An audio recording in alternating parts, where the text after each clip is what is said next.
Hello mga langga, for today's video magluluto tayo ng laham sa oven. So ayan yung ating mga ingredients mga langga. Ayan. Ayan. Ito yung ating laham. Ayan. Bali 1/4 to ng laham mga langga. So meron tayong honey. Then ito yung ating mga spices. Meron tayong curcum, salt, black pepper, mixed spices. And then meron tayong mustard and mayonnaise. Meron din tayong chops na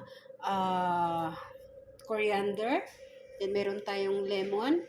Dalawang lemon yan na squeezed. And then meron tayong grated onion and grated garlic and ginger. Ayan, puro fresh yung gamit natin. And then meron tayong buong bawang. Ayan, hatiin natin yan sa gitna pag nagluto na tayo. Then meron tayong buong bawang. Then dito sa paglutuan natin mga langga, meron tayong nilagyan natin sa ibaba ng onion, tomato at saka carrots. So let's do it mga langga. So ayan mga langga, una natin gawin, i-mix natin yung ating mga ingredients.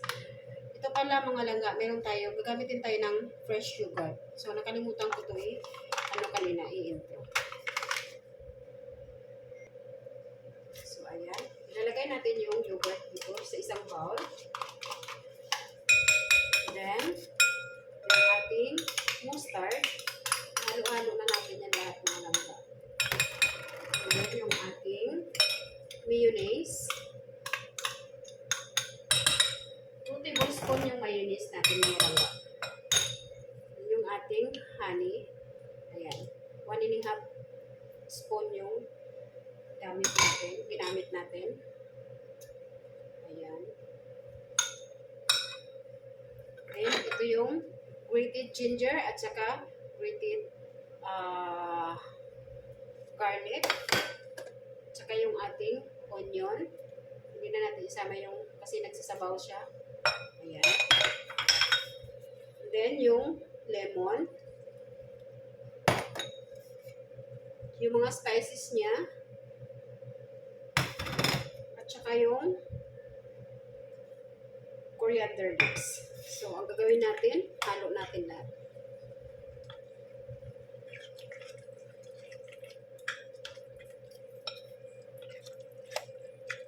So, ayan na yan ang kinalabasan ng ating sauce ng langga.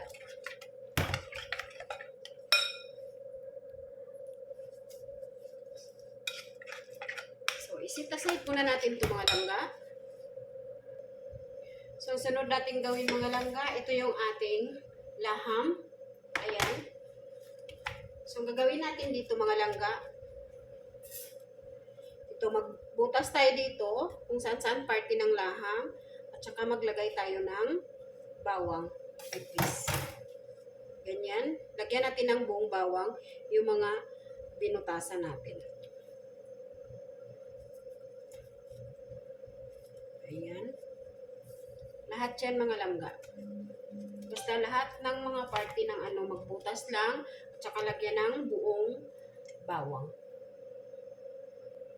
Then, pag natapos na natin lagyan ng mga bawang mga langga, yung ating karne, ang next natin gagawin is lagyan natin ng salt. Ay, sorry. Yan. Huwag masyadong marami din. Tansyado lang din mga langga.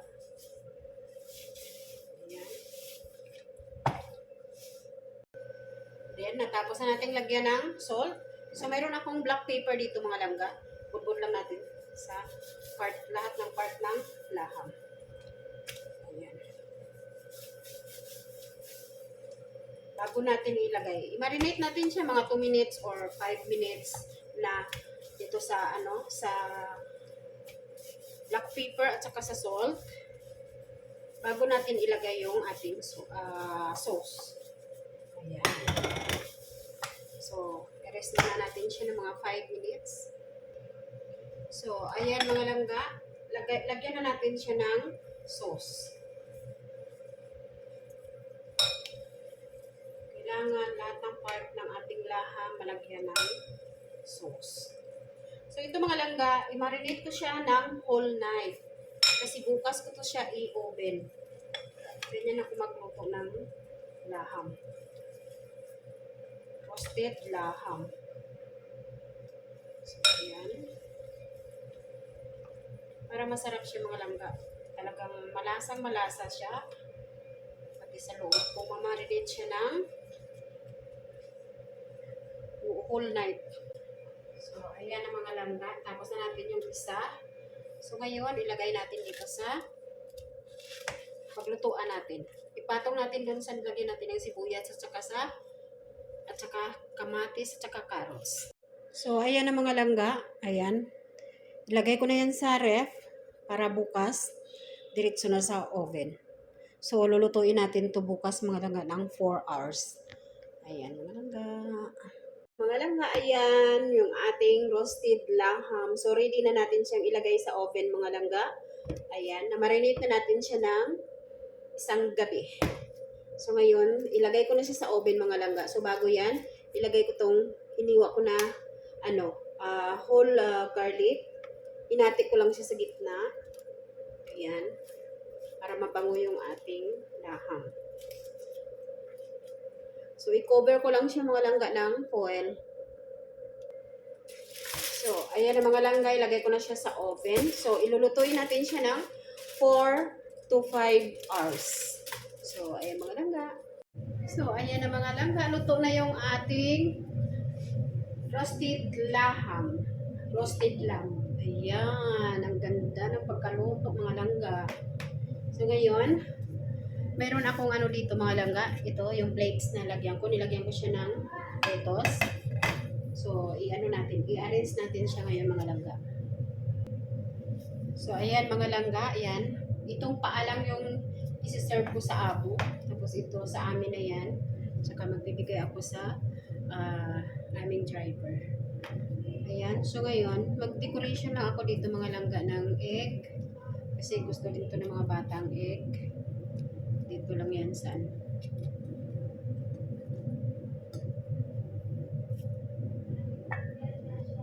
Then, maglalagay tayo ng lemon.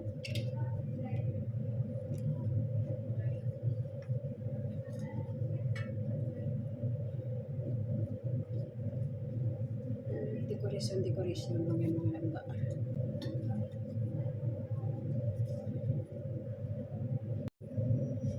So, ayan na yung ating roasted laham mga langga. So, yummy. Ayan. Ayan. O, diba? Ayan. Thank you for watching mga langga. Ayan. Please subscribe my YouTube channel. Nining Kusinera KSA.